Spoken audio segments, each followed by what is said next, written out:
예수께서 그가 우는 것과 또 함께 온 유대인들이 우는 것을 보시고 심령에 비통히 여기시고 불쌍히 여기사 이르시되 그를 어디에 두었느냐 이르되 주여 와서 보옵소서 하니 예수께서 눈물을 흘리시더라. 이에 유대인들이 말하되 보라 그를 얼마나 사랑하셨는가 하며 그 중에 어떤 이는 말하되 맹인의 눈을 뜨게 한 이 사람이 그 사람은 죽지 않게 할 수 없었더냐 하더라. 이에 예수께서 다시 속으로 비통히 여기시며 무덤에 가시니 무덤이 구리라 돌로 막았거늘 예수께서 이르시되 돌을 옮겨 놓으라 하시니 그 죽은 자의 누이 마르다가 이르되 주여 죽은 지가 나흘 되었음에 벌써 냄새가 나니이다. 예수께서 이르시되 내 말이 내가 믿으면 하나님의 영광을 보리라 하지 아니하였느냐 하시니 돌을 옮겨 놓으니 예수께서 눈을 들어 우러러 보시고 이르시되 아버지여 내 말을 들으신 것을 감사하나이다. 항상 내 말을 들으시는 줄 내가 알았나이다. 그러나 이 말씀을 하옵는 것은 둘러선 무리를 위함이니 곧 아버지께서 나를 보내신 것을 그들로 믿게 하려 함이니이다. 이 말씀을 하시고 큰 소리로 나사로야 나오라 부르시니 죽은 자가 수족을 배로 동인 채로 나오는데 그 얼굴은 수건에 쌓였더라. 예수께서 이르시되 풀어 놓아 다니게 하라 하시니라. 오늘은 저희가 두 번째로 이 나사로의 죽음을 살펴보는 시간입니다. 지난주에는 나사로의 죽음 앞에서 여러 등장인물들을 보면서 그들의 믿음의 연약함들, 믿음의 한계를 저희가 살펴보았습니다. 오늘은 설교의 제목처럼 예수님께서 나사로야 나오라고 했었을 때 그 말이 얼마나 파워풀하고 그리고 그 죽음을 통해서 그리고 부활을 통해서 도대체 무엇을 보여주려고 하는가, 무엇을 이야기하려고 하는가를 저희가 좀 살펴보려고 합니다. 오늘 본문을 보시면은요 반복되는 단어가 있습니다. 33절에 보시면은 33절에 보시면은 예수님께서 심령이 비통히 여기시고 불쌍히 여기사라는 단어가 반복되고요. 그리고 38절에도 비통히 여기시며라는 단어가 반복되고 있어요. 예수님께서 상당히 슬퍼하시는 거죠. 애통해하시며 비통해하시며 슬퍼하고 계세요. 그래서 오늘 본문에 보면은 예수님께서 우셨다고 얘기를 하고 있어요. 얼마나 슬프시겠어요. 그 우시는 모습을 보고 옆에 있는 사람도 예수가 얼마나 이 나사로와 그 누이들을 사랑했는가라는 이야기를 해요. 심지어 어떤 이는 아니 맹인을 고쳤던 그 사람이 도대체 왜 이 사람은 못 고쳤는가라는 질문을 던지죠. 사실은 이 질문은 현장에서 나왔던 질문이지만 사실은 이 요한이 의도적으로 질문을 하고 있는 거예요. 왜 그러죠? 저희가 지난주에 얘기했던 것처럼 이 사건을 통해서 예수님께서 보여주고자 하는 거라는 거예요. 근데 그 보여주고자 하는 것은 단순히 병이 낫는 사건, 날 때부터 맹인이었던 사람이 보는 사건보다 더 뛰어난 사건을 보여주는 거예요. 그리고 어떻게 보면 예수님의 이 땅에 오신 이유, 예수님께서 이루고자 하는 것들을 보여주기 위한 어떻게 보면은 셋업하고 있는 질문이라는 거죠.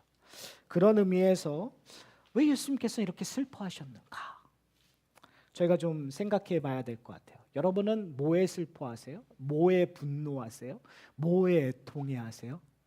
먹고 사는 게 바쁜데 뭐 분노할 게 뭐가 있어요? 애통해할 게 뭐가 있어요? 라고 이야기하실 수 있겠죠. 제가 어저께 저희 딸하고 함께 March for Our Life라는 그 10이라고 하죠. 우리로 얘기하면 그 DC에서 하는 집회 갔다 왔어요. 그게 뭐냐면요.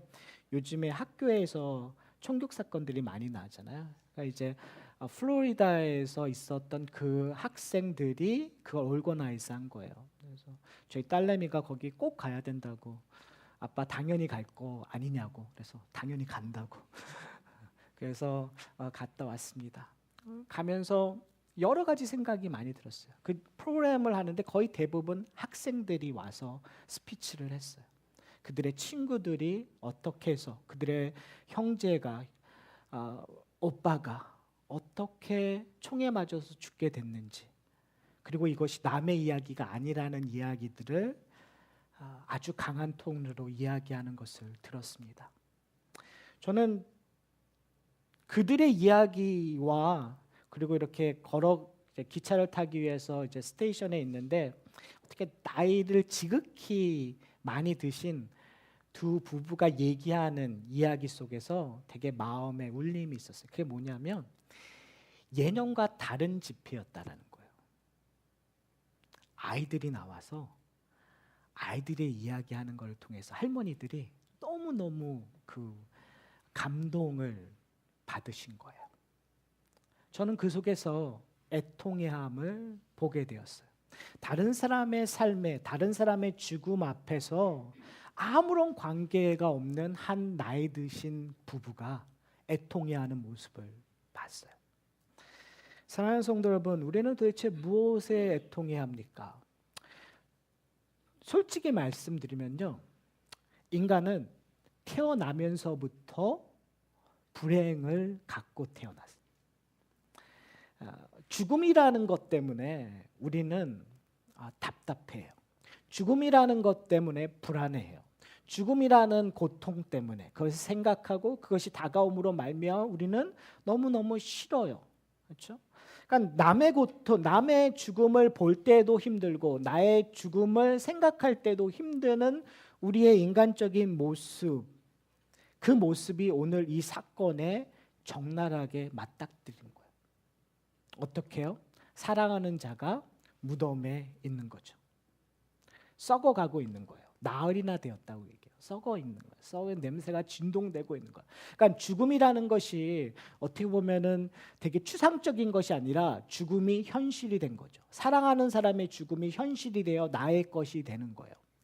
현실이 되어 나의 것이 된다면 애통함은 더해지겠죠.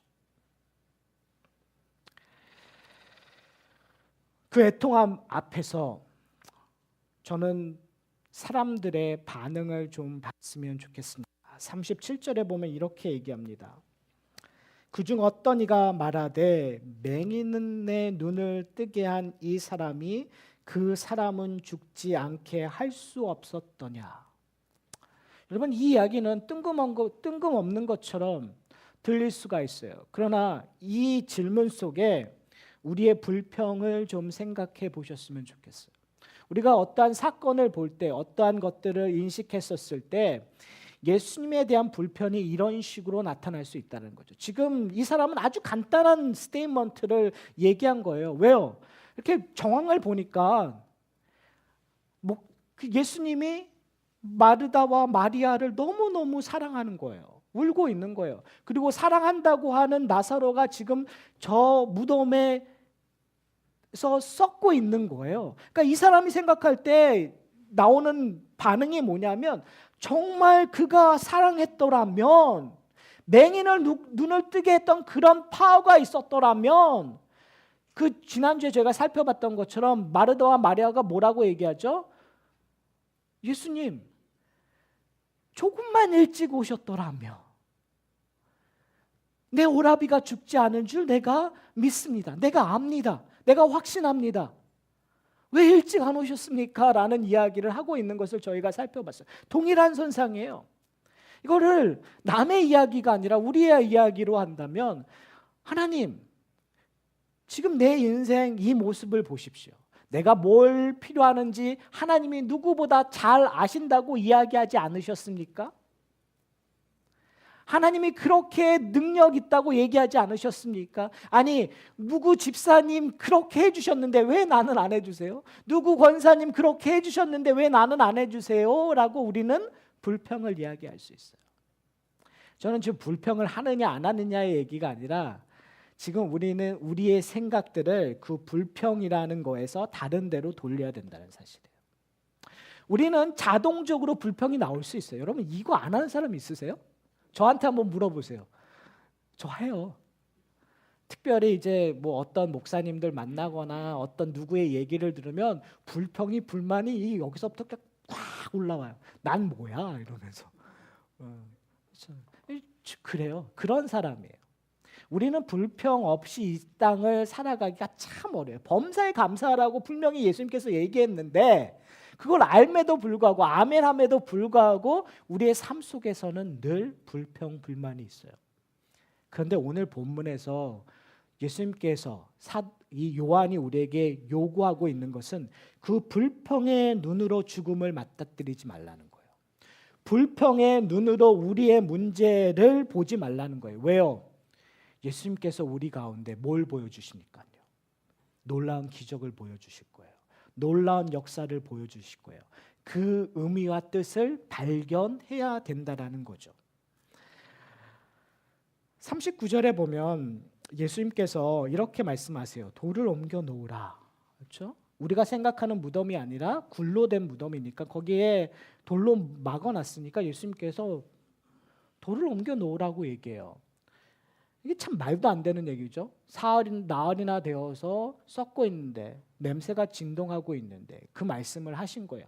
어떻게 보면 마르다는 너무나 당연하게 이야기하는 거예요. 주여, 죽은 지가 나흘이 되었으며 벌써 냄새가 나나이다. 아니, 냄새를 지금 못 맡고 계십니까? 당신의 코는 도대체 어떻게 된 것입니까? 당신의 상식은 도대체 어떻게 된 것입니까? 라고 반문하고 있는 거예요. 그런데 이 반문, 어떻게 보면 정당한 반문, 정당한 상식된 논리가 우리의 인간의 한계를 지적하고 있다는 사실이에요.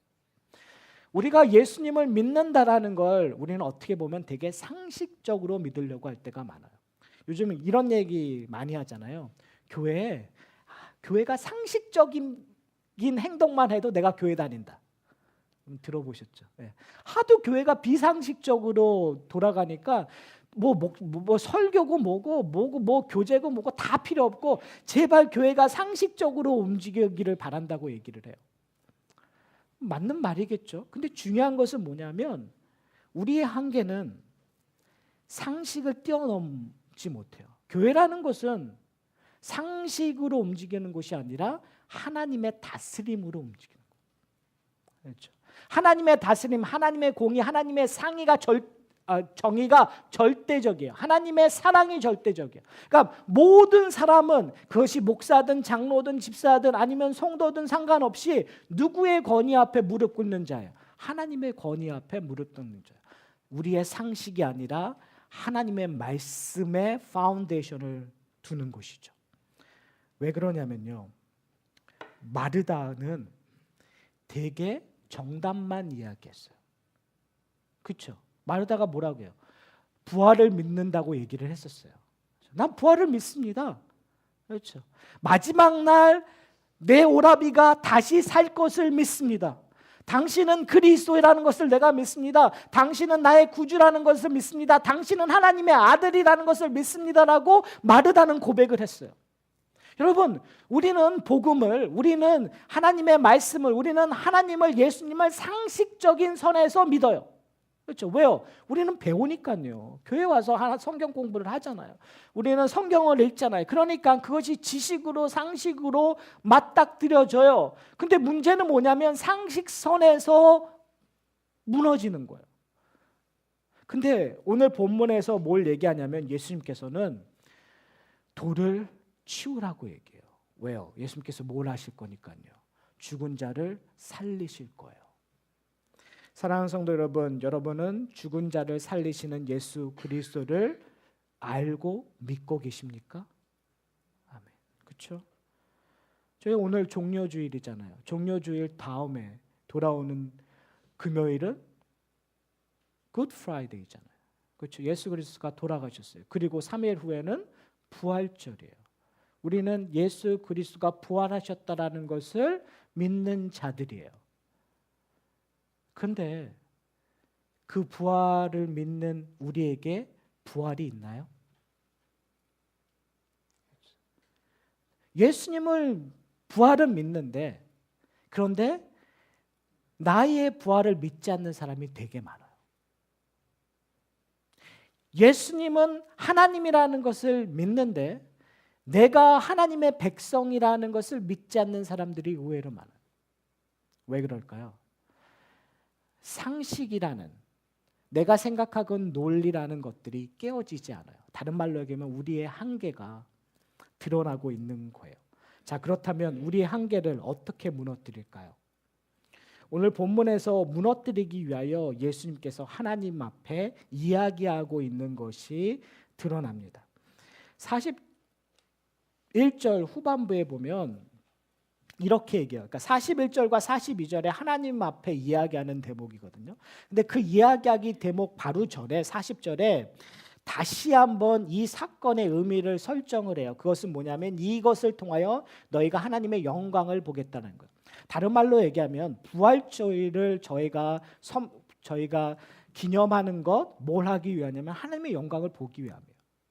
아주 간단히 얘기하면 우리가 하루하루 살아가는 의미는 누구의 영광을 보기 위하냐면 하나님의 영광을 보기 위함이에요. 성도들의 삶은 하나님의 것이기 때문에 오해하지 말고 들으세요. 이것은 진리니까요. 우리가 듣기 싫은 얘기일 수 있어요. 우리는 하루하루를 살아가는 것을 나 중심적으로 살 때가 많아요. 내가 원하는 대로 살고 싶을 때가 많아요. 내가 무엇인가를 이루기 위하여 살고 싶어요. 그래서 내가 얼마나 만족하느냐가 모든 중심에 들어갈 수 있어요. 그러나 여러분이 하나님의 백성이라면 그 중심이 완전히 틀려져요. 우리의 중심은 더 이상 나에게 있는 것이 아니라 하나님에게 있어요. 그러니까 내가 오늘 사는 목적, 내가 이유, 그리고 내가 만족하는 것은 하나님의 영광이 드러나느냐예요. 그러니까 이게 참 무서운 말이에요. 그리고 부담스러운 말이에요. 왜 그러냐면 내가 잘 될 때도 하나님의 영광이 드러나겠죠. 우리가 잘됨으로 말미암아 우리가 무엇인가 이루고 우리가 무엇인가 선한 일을 함으로 말미암아 당연히 하나님의 영광이 일어난다고 우리는 상식선으로 생각하고 있어요. 그런데 성경은 재밌게도 그리고 의미심장하게도 우리에게 고난이 임할 때 하나님의 영광이 드러난대요. 우리가 다른 사람을 위하여 모함받고 우리가 다른 사람 때문에 저주를 받고 고생을 하고 있는데 하나님께서 영광을 받는데요. 싫죠. 이런 일 없었으면 좋겠어요. 그런데 내가 하나님의 것이라면 우리의 생각을 바꿔버려야죠. 내가 지금 힘들어도 이것이 하나님 나라의 영광으로 나타난다면 내가 겪는 거죠. 거기서 인내하는 거죠. 그때 우리의 삶 속에 무슨 기쁨이 나타나는 거예요? 부활의 기쁨이 나타나는 거예요. 그 일들이 일어나기 위하여 예수님께서 뭐라고 얘기냐면 41절과 42절에 이렇게 얘기하세요. 아버지여 내 말을 들으신 것을 감사하나이다. 무슨 말을 하셨는지 정확히 얘기는 하지 않으세요. 그러나 지금 예수님께서 계속 하나님과 말을 하고 계셨다는 걸 아세요. 하나님께서는 늘 그의 아들이신 예수님의 말씀을 들으셨어요. 그리고 나서 42절에 이렇게 얘기해요. 항상 내 말을 들으시는 줄 내가 알았나이다. 그러나 이 말씀을 하옵는 것은 다시 한번 강조하겠다는 거죠. 다시 하시겠다는 거죠. 무리를 위함이니 나를 위한 것이 아니라 지금 이 광경을 봐야 될 사람들, 다른 말로 얘기하면 그걸 좀 더 광범위하게 얘기하면 우리를 위하여 위함이니 곧 아버지께서 나를 보내신 것을 그들로 믿게 하려 함이니라. 무슨 말인지 아세요? 그들의 문제는, 무리들의 문제는 뭐예요? 무리들이 예수님을 돌로 치려고 했죠. 왜 무리들이 예수를 귀신 들렸다고 얘기하죠? 왜 무리들이 예수를 사마리아인이라고 얘기하죠? 딱 하나밖에 없어요. 예수의 기적을 봤지만 예수를 보내신 이가 누군지 몰랐던 거예요. 예수님의 아버지가 하나님이라는 걸 몰랐다는 거예요. 근데 지금 이 나사로를 살리는 사건을 통하여 무엇을 알게 한다고요? 하나님의 아들이심을, 자신을 보내신 이가 누구인지를 알게 하신다는 거예요. 그러면 나사로를 살린 사건이 중요할까요? 안 중요할까요? 중요하겠죠. 자, 여러분 나사로가 지금 어떠한 상황일까 여러분 생각해 보셨어요? 저는 제가 만약에 나사로라면 진짜 짜증날 것 같아요. 한번 생각해 보세요. 우리가 죽었다라는 개념을 뭐 의학적으로는 뇌가 사망했다라고 얘기하고 아니면은 숨이 끊겼다라고 얘기를 하잖아요. 자, 우리가 성경에서 숨이 끊겼다, 뇌사가 됐다고 얘기하면 그 다음에 영혼은 어떻게 되는 상태죠? 영혼도 죽나요? 그렇지 않죠. 그렇죠? 아마 하나님과 함께 있었을 거예요. 그렇죠? 예수님께서 십자가에 달린 사람에게 얘기하죠. 이제 네가 나와 함께 낙원에 있으리라고 얘기를 하잖아요. 그렇죠? 자, 이미 하나님 나라를 영적으로 경험하고 있는 나사로가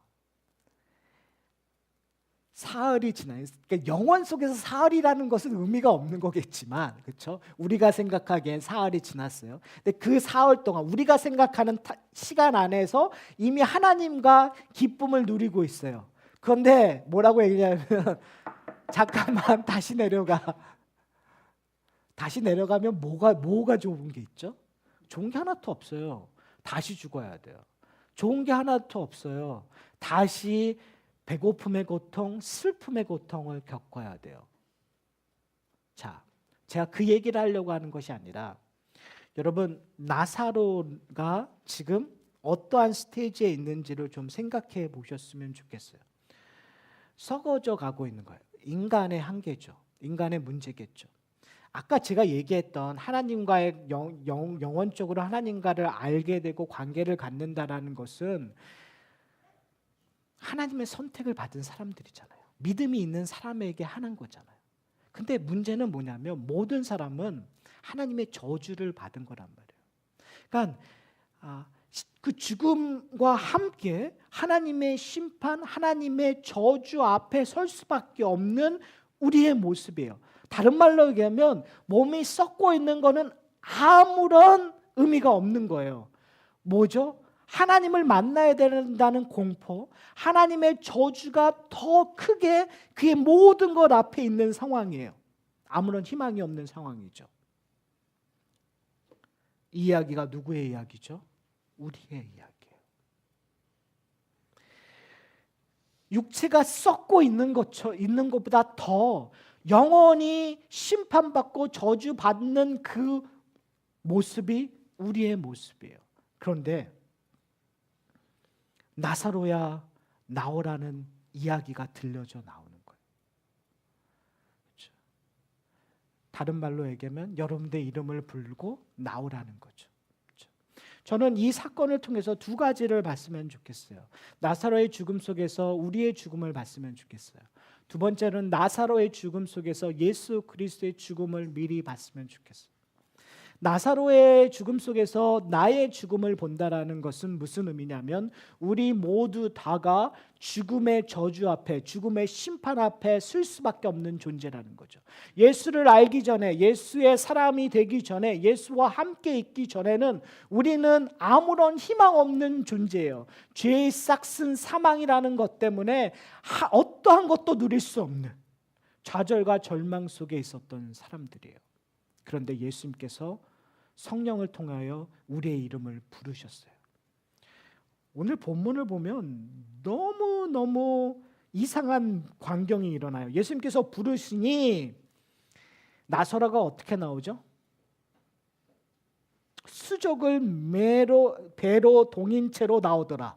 저 이거를 생각하면서 옛날에 우리 그 강시들이 이렇게 점프하면서 그 중국 영화 많이 보시지 않으셨나요? 이렇게 점프하면서 나오는, 다 묶였으니까 나왔는데 그 사람은 어떠한 사람이에요? 더 이상 죽은 사람이 아니에요.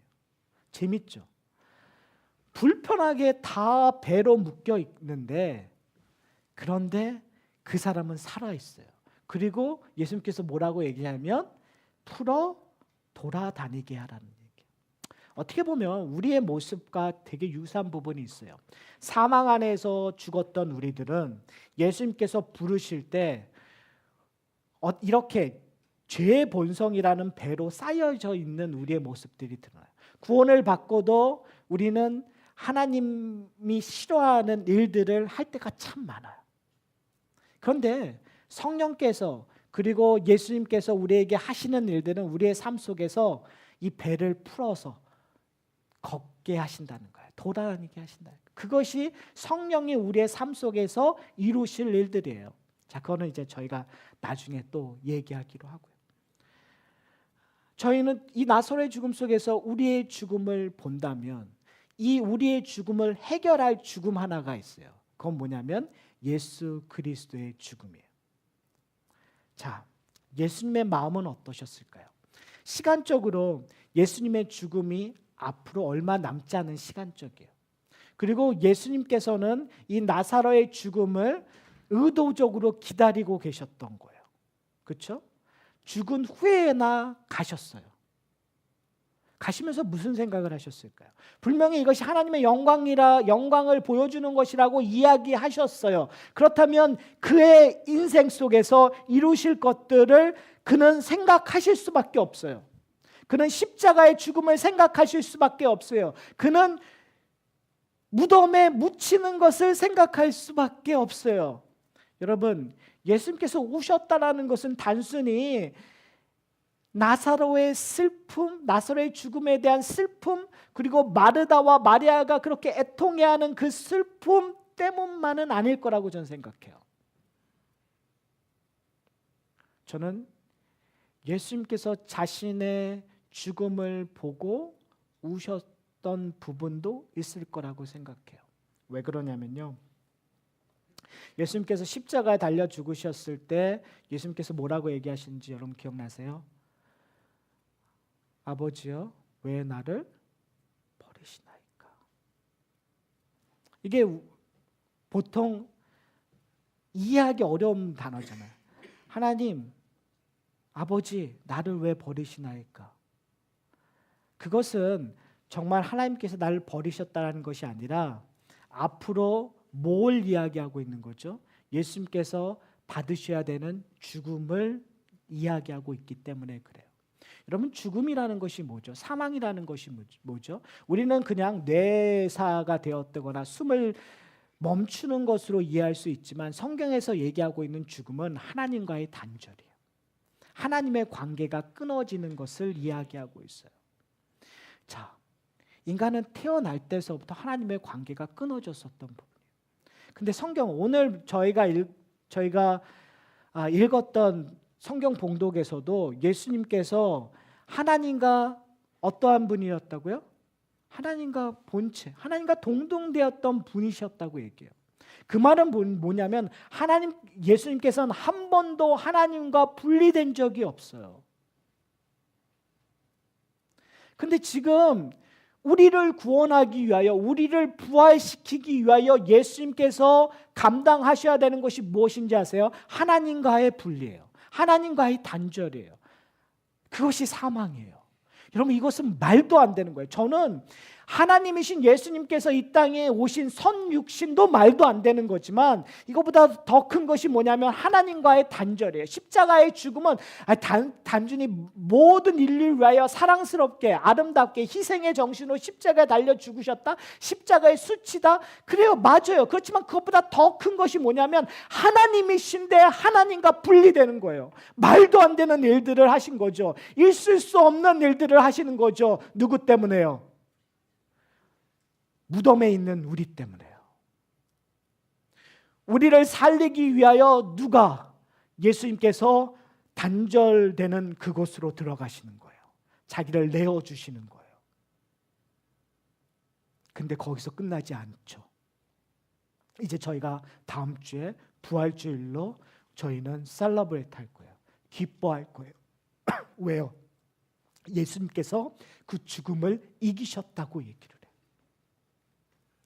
무엇으로 이기죠? 그러니까 우리는 저희가 얘기했던 것처럼 중생도 어머니 뱃속에 들어갔다 다시 나오는 걸로 이해하잖아요. 근데 그것이 아니라 중생은 하늘로부터 나는 거라고 얘기했잖아요. 마찬가지로 우리의 부활은 죽은 사람이 다시 일어났다라는 그런 육체적인 개념보다는 그 육체적인 개념을 믿죠. 우리는 당연히 육신의 부활을 믿지만 중요한 것은 뭐냐면 우리가 하나님과 단절되었는데 그 단절을 누가 하시는 거예요? 예수님께서 하시는 거예요. 스스로 자기를 내어주어서. 근데 그 단절된 것을 스스로 어떻게 해요? 다시 회복하시는 거예요. 무엇으로 말미암아? 예수의 의로 말미암아, 예수의 공의로 말미암아. 예수가 의롭기 때문에 성령께서 예수 그리스도를 죽음에서 일으키셨다고 얘기를 해요.